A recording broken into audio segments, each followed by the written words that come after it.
outside, but I'm gonna do this.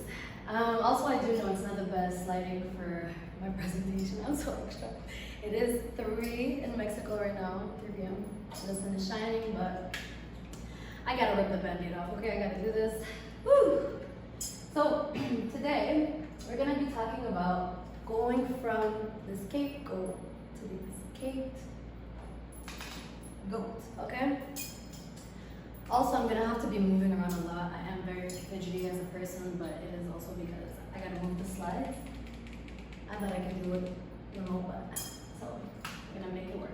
Okay, so, yeah, this topic is very, very near and dear to me because it has been an ongoing theme in my life. And I do know that the individuals that have been put into this role can relate to that. Being the scapegoat is not something that anybody wants, chooses by themselves, nor deserves, okay? And I do think that it is time that we shed light on this and we talk about, you know, what it means to be a scapegoat, the effects of it, all the shebang, okay? I will say I do know also that it is a very hot topic right now to talk about narcissism and all that has to do with that. I'm not mad. I think it's about time that we talk about that, and we do live in a society that does promote and reward narcissistic traits, ways. Also, I do know that we can all possess narcissistic traits. It's also not me playing the blame game. That's not my style. I don't want by any means to, you know, focus on how evil and how, you know, how horrible the things that narcissistic people or people that have NPD do. And yeah, I definitely see it as everything is pain. Everyone's in pain. Some people's ways of projecting their pain is just really, really scary. And this is for the ones that are on the receiving end of the stick. I just want people to know what we are up against and to protect ourselves from that, to escape from that, okay? And also, if you are a scapegoat, in my opinion, you are always a goat, okay? And the world and people, society, whatever, just were trying to not have you see it. But that's what the focus of this is going to be today. It's going to be to remember who the heck is my neck. Sorry, I've been saying that so much, but who the heck we are, really, okay? Because it's enough is enough, okay? There is enough pain in the world. I think we need to stop projecting it on one another. I think we need to have empathy for one another. That's why this is not by any means to, you know, come after the narcissists. I think we also need to have more love and empathy towards them, but also protect yourself and escape from these dynamics if it's needed, okay? Well, yeah, anyways. So, okay, we're gonna talk about what is scapegoat, how and why the scapegoat is chosen, effects of being scapegoated, so short-term, long-term, the mental, emotional, physical, societal, all that shit, okay? And also how to protect yourself while being scapegoated, the recovery after scapegoat abuse, and how to prevent future scapegoating, okay? Okay. So, to start off, what is a scapegoat? For those who don't know what it is exactly, the term comes from the biblical term that was basically the goat that was sent off into the wilderness carrying the sins of the people. So pretty much it is a psycho-emotional abuse, also known as the invisible, the hidden abuse, because it's so hard to tell and see. In other words, it is a psychological dumping ground, punching bag. You are the fall guy pretty much. Yeah, so that's what it is. Scapegoating attacks the individual's identity and not their behavior. So, like I said, it's a role that nobody chose, and that's the sad part. It's not even about anything that you did or are doing. No, it's just about, unfortunately, who you are, your person, and not even your true person. Your character gets like, defamated into something that people want to just release on, project on, whatever. It's unfortunately a very, very, very, very shitty position to be in, and that's why we gotta talk about it. We gotta talk about it. We gotta escape it. Nobody deserves to be a scapegoat. Okay. So it is a psychological violence that can have effects as a chronic abuse, which is crazy. So why and how is the scapegoat chosen? So people that tend to be scapegoated usually are a bit more conscious, ethical, and self-reflective. They take responsibility easily, so people usually that are quite self-accountable, that call out problems that others benefit from ignoring. So if you tend to be the one to address the elephant in the room, okay? Emotionally intelligent or different from the dominant norm. Oftentimes people will say that the scapegoat is too sensitive, too intense, too emotional, whatever. They're just human. Lack form of power or societal protection. So someone they see as vulnerable. Hold a minority status, visible or invisible, and are someone that is new, transitional, or that seems replaceable in a group dynamic. So that often happens in like work environments, schools, etc. Yeah? So highly empathetic individuals frequently become the scapegoats in dysfunctional relationships or groups because their sensitivity exposes underlying issues others want to ignore. Okay? So again, it's not about you or something that's wrong with you, it's because of what you are bringing out of other people. Okay? The Scapegoat is rejected, shamed, and blamed. It's a great book, by the way, came by Rebecca C. Mandeville. So it is chronic disproportionate blame, character attacks, assassinations. Your character is going to be assassinated before you even remember having one. Gaslighting and reality distortion, immensely so. Social isolation and triangulation, okay? Public shaming, private punishment, so that means in public you're often just going to be showcased as the person that is like the problem, and then behind in private there's not going to be any solution based, like anything that is solution based, so it's just going to be not necessarily even a problem, it's something that is just a narrative that is pushed on you. Okay? I don't know if that makes sense though. So double standards, someone can do harm, and then when you make a human mistake, it's just a no, okay? You're held to different expectations, not even expectations, honestly, you're just held to a very shitty place. Okay? Enforced helplessness, silencing and self-censorship, okay? Emotional and physical consequences. Oftentimes it's not just, it's also, it's physical, it's a lot of abuse in there. Expulsion and erasure, okay? You will be very much secluded whenever you are put in the scapegoat role, which is very, very sad, okay? Ooh, so Carl Jung, I love Carl Jung, okay? He's one of my favorites. And so he recognizes the archetype of the scapegoat as a universal pattern in the human psyche and across cultures, okay?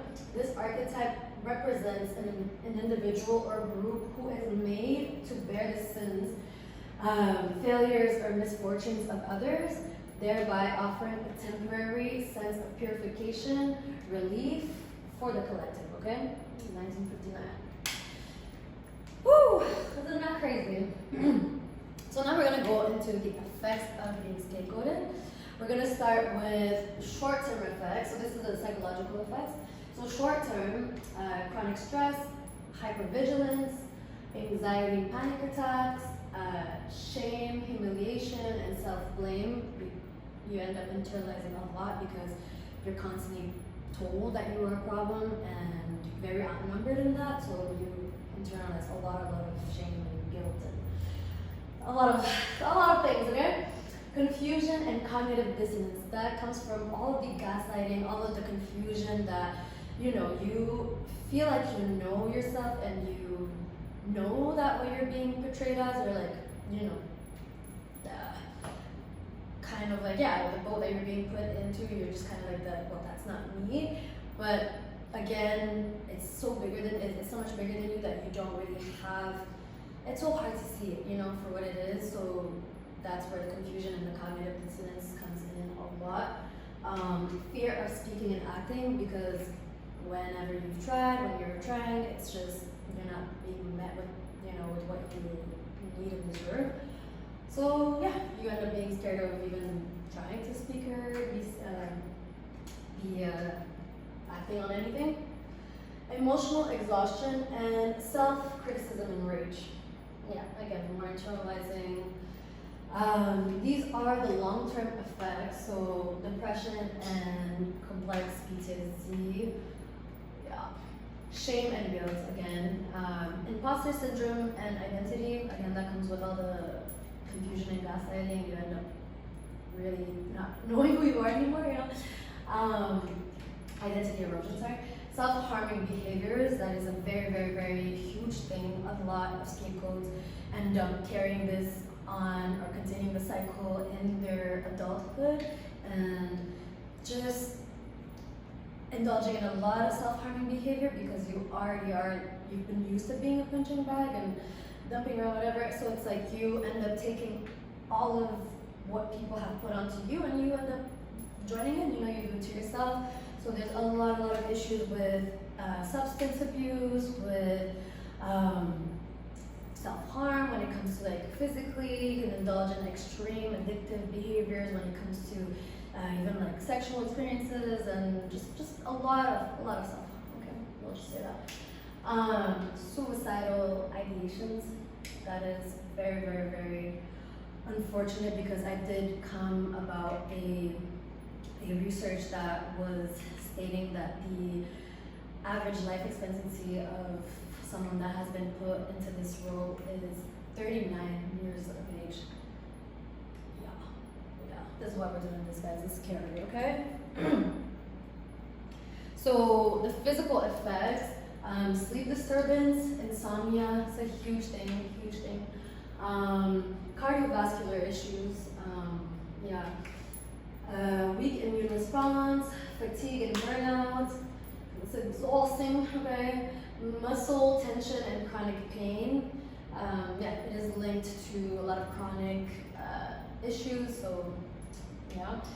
Social effects, isolation and exclusion, we did talk about that earlier. Loss of trust in others, of course, because okay.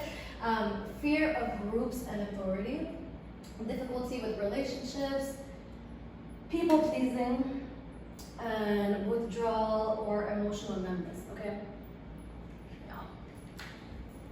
Yeah.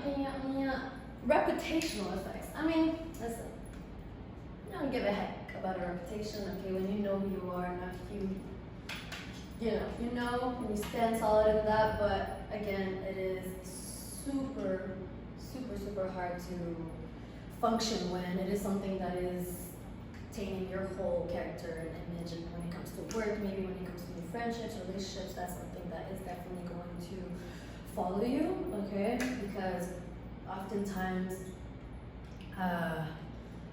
people don't want to let the scapegoat go, and you know, it's kind of like a hierarchy that needs to be put into this like very low level of the hierarchy, and it's just the lowest level on the hierarchy, and it's just that. Okay, so we're gonna go on to the recovery after being scapegoated.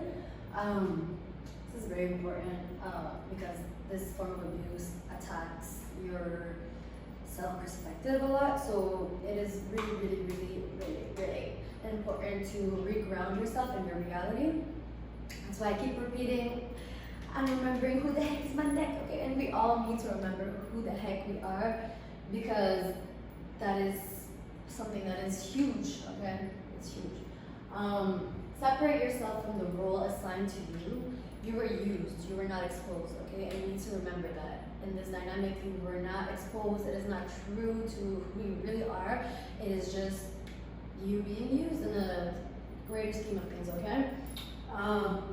Nervous system repair, because scapegoating abuse is a chronic threat. So it is really important to do things that is going to repair your nervous system, slow down your nerve, all of these things. So trauma-informed therapies for relationship or group abuse, okay?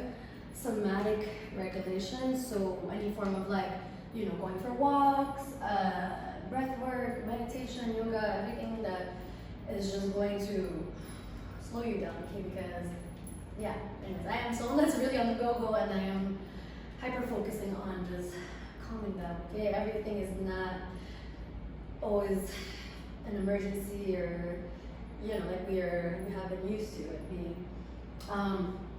Reduce or eliminate contact with invalidating people, invalidating people, and reestablish yourself in your choices and yourself. Again, that comes back to remembering who the heck we are, okay? Okay, now, preventing future scapegoating, all right? So rebuild trust in others safely, okay? Connect and align with regulated, authentic, free-spirited individuals, okay? People that are not gonna be, pretty much playing into this whole group bullying dynamic or whatever it is, all these, okay? Create a chosen family, slowly but surely. Honestly, that is something that has saved me, okay? It is being very, very selective and very open open to the fact that there is incredible people in this world. There is so many incredible people that will love you and see you for you, okay? Just because you were used to being put in these dynamics that didn't, doesn't mean that there isn't people that will, okay? I've been spending the last few years just traveling alone, backpacking, and really, I can't put enough emphasis on how there is hope, there is love there is people that are just amazing and will love you, and just remember that, okay? So choose environments wisely, that's another thing. If you do know that it is something that is very, very, like you're feeling just trapped and outnumbered in that environment, you never stop, okay? We'll never ever stop. The world is so big, there is so much out there, okay? Maintain healthy and necessary boundaries with abusers and enablers, okay? That's a very, very important thing, because that's how the cycle continues. If you're still in the reach or in the, the control of the people that have been the same ones to hurt you and ruin you, okay? Prioritize internal work. Yeah. Okay, this is how the more and more you are grounded in yourself and like full within yourself alone, the more you're just gonna see this as something that is like, no, I know who I am. Like, you can't tell me about myself because I know myself, You're not so fragile and malleable anymore whenever you're like grounded in yourself, right? And then exit strategy as prevention. Okay? It's okay to exit if you need to. It's okay to cut the cord and leave it if it is really, really necessary, and you're in danger in any shape or form. You are not failing by leaving, okay? You are not doing something harmful. If you need to leave a dynamic that is really just unbearable, do it, okay? So these are just little reminders that I've been constantly telling myself lately to just remember, you know, what this is exactly, because it is, again, it's a hidden, invisible kind of abuse, so you don't, it's sort of confusing. So if you were truly the problem, repair would be possible. The impossibility, sorry, English is my third language, okay? The impossibility of repair is the clearest diagnosis of scapegoating. It's a clear sign, okay, of being scapegoated. So basically meaning like there's really nothing you could have done, could do, like really, it's not about you. It's really not about you. Okay, you're fine. It's bigger than you. It's bigger than us. It's all, man. It's a system. It's a structure that just wants to, you know, maintain a certain form of power, form of like control. And unfortunately, for that to happen, there has to be people that are in the bottom of the barrel, okay? And that's what being a scapegoat is. You are, you know, the piece of gum that's under somebody's shoe. That's what we're gonna say. Literally, okay? Having a good heart doesn't mean unlimited access, okay? It doesn't at all. You were not made soft and delicate for someone to use you as emotional storage, okay? No, we were not. It doesn't mean you need to become someone that is just like, evil and hateful. No, that means keep your good heart, but don't let people step all over it, have access to it so easily, like, you know, no more of that, okay?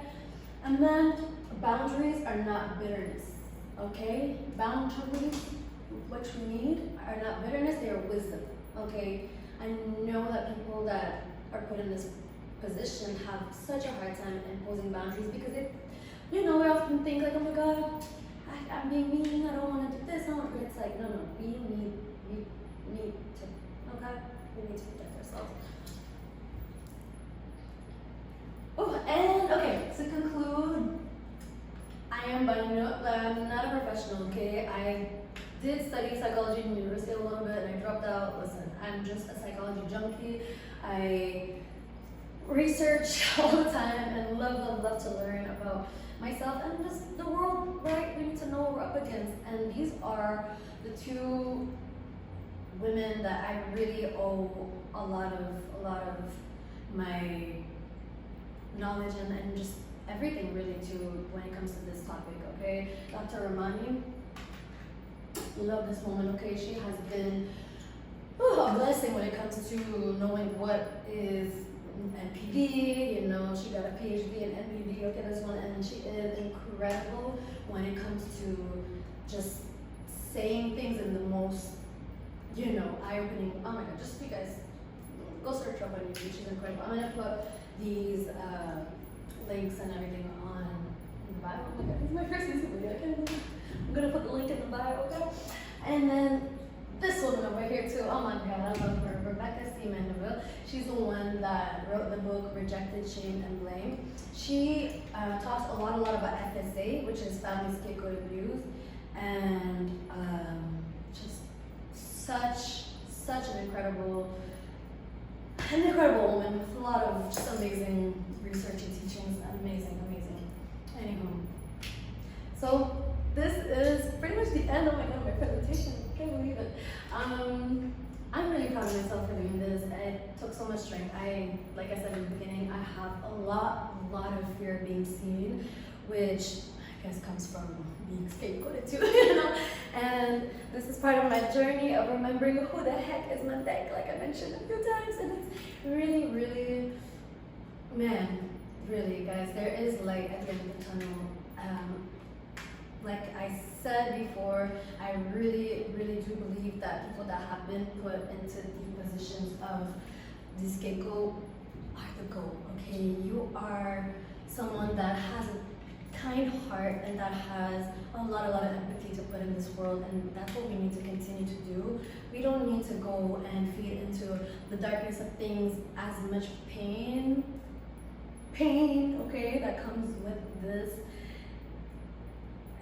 I do think that, you know, knowledge, knowing what is happening, knowing how to deal with it, all these things. I think that's, you know, the most important thing. And then later on, we're just gonna be free. We're gonna be escaped, okay? We're free. We can escape from the goal of the scapegoat, and we can just become the scapegoat, okay? Because that's what we all deserve.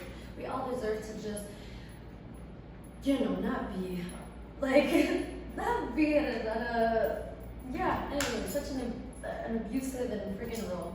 Anyway, I love you guys. Thank you so much for this.